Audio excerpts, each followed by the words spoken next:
Hello and welcome to Main Street Matters by Heart on Main Street, the podcast that doesn't believe the rumors and only looks at facts. I am your host, Patrick Keiser, and today we're playing some Mythbusters. That's right, we're talking about the biggest misconceptions that people have about independent retail.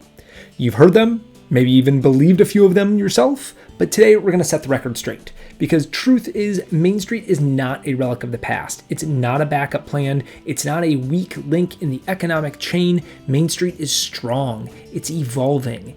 It's the economic backbone that keeps towns thriving, and it's full of stories that prove the doubters wrong. So let's get into it. Myth number 1. People don't shop local anymore. Let's start with that big one. You've probably heard it, maybe from a cynical neighbor or a skeptical vendor. Nobody shops local anymore. And sure, online shopping is convenient. Big box stores can offer a one-stop everything. But this myth ignores what's really happening on the ground. People do shop local, but they shop local when local stores give them a reason to. Great products, warm service, and a sense of community. That's the sweet spot. In fact, surveys from groups like Civic Economics and the Institute for Local Self-Resilience consistently show that consumers want to support small business. They just need to know where to go and why it matters. That's where marketing, events, and local pride come in. I talked about these in a previous episode about what makes a great Main Street. When retailers tell their stories, show up authentically, and offer real value, people come in. I've seen it firsthand in towns like Stillwater, Minnesota, Saratoga Springs, New York, Waukon, Iowa, Franklin, Tennessee, and countless others that I visited in my Main Street Monday adventures. These places are thriving, and not because they're massive towns or touristy areas, but because they make people feel like they matter. Shopping local is also more than just a transaction. It's an experience, a personal connection. When you walk into a local shop and the owner knows your name, remembers what you bought last time, or recommends something just for you, that's something you cannot get in an algorithm-driven world. And let's not forget, supporting local doesn't mean anti-technology. Many Main Street retailers are now offering hybrid experiences, ordering online with in-store pickup, Instagram live sales, and beautifully curated websites that tell their brand story. Local and digital are not opposites, they're partners, really. The truth is, when people understand the impact of shopping small, how it supports their neighbors, funds community events, and keeps their downtown thriving, they're far more likely to do it.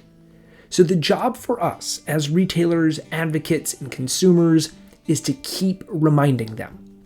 Yes, online shopping has caused a threat to retail, and it has impacted its business.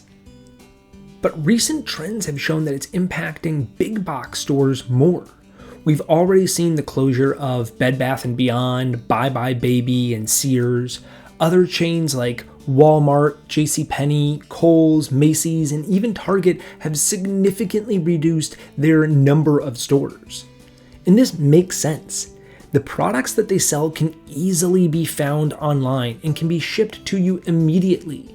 If I want toilet paper or toothpaste or a shirt from a national brand and I don't want to run to the store, I can get those items to my house in about 5 to 10 clicks. The uniqueness of independent retail is its strength. Myth number 2. Independent stores can't compete on price. Here's another classic myth. Small retailers can't compete with Amazon or the big box stores because their prices are too high. Let's be honest.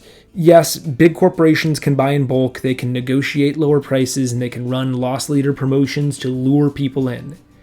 But the assumption that price is everything in retail, that's the real myth.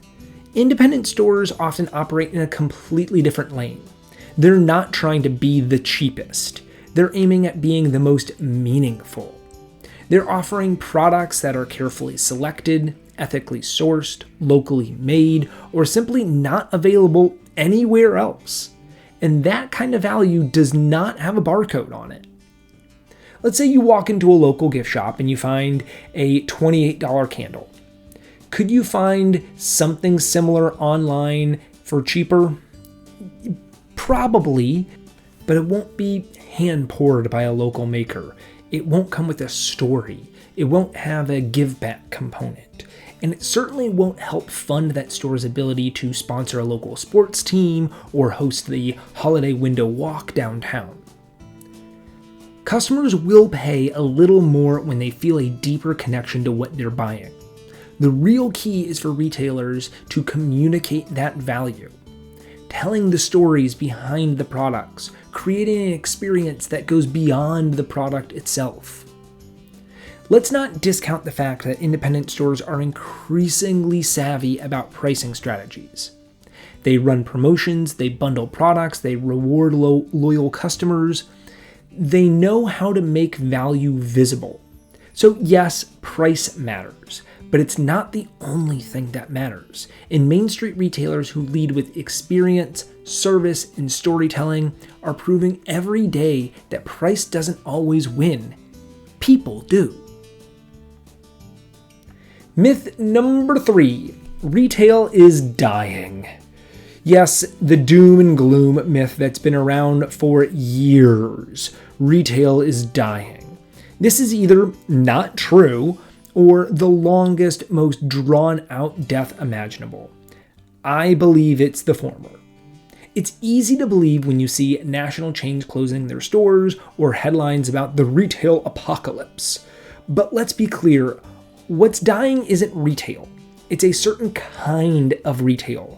Impersonal, stagnant, forgettable retail.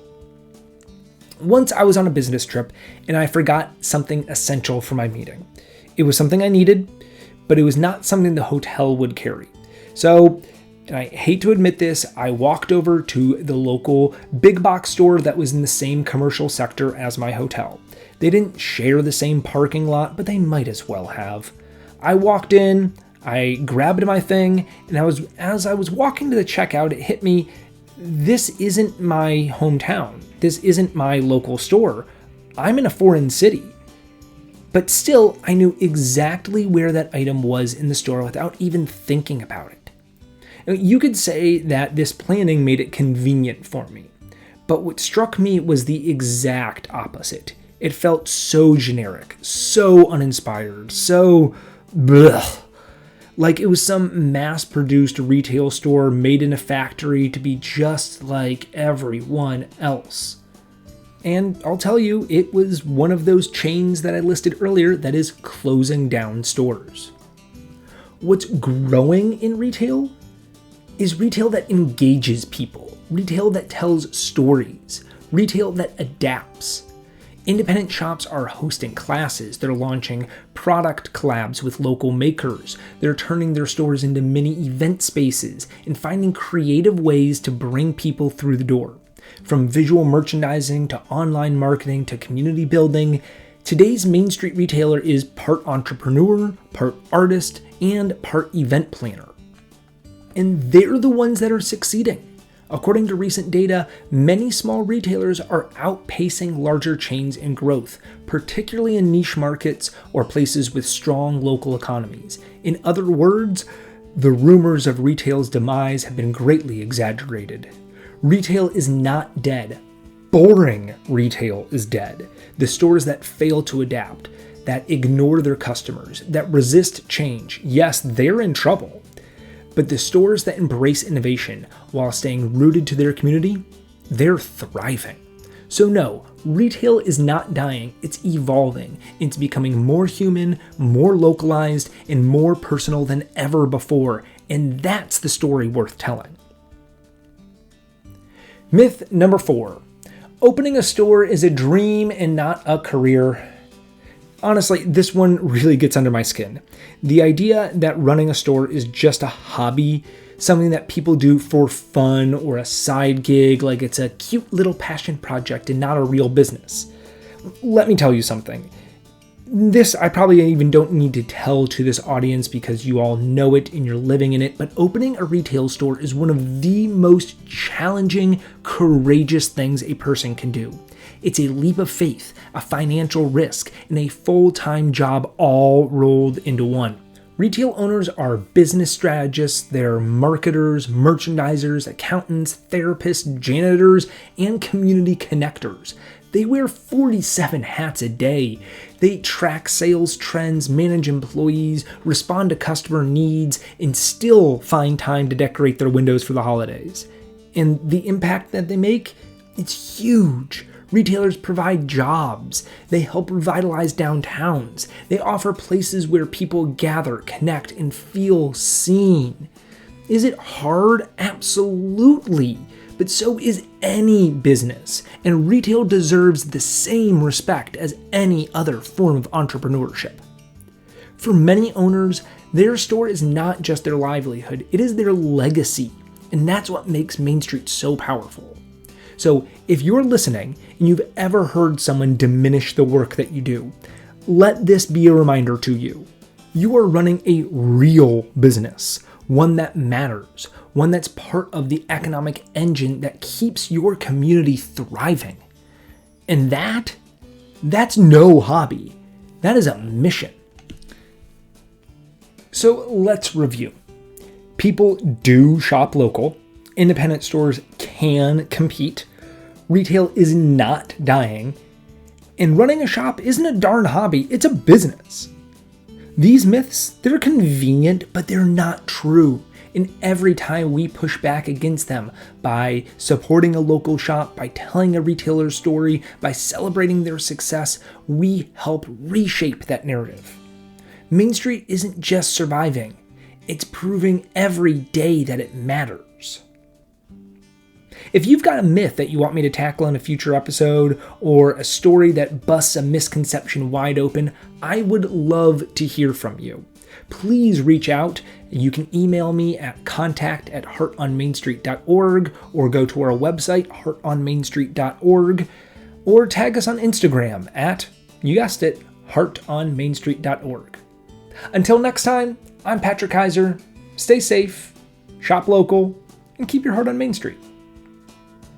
This episode was written, produced, researched, and edited by me, Patrick Keiser.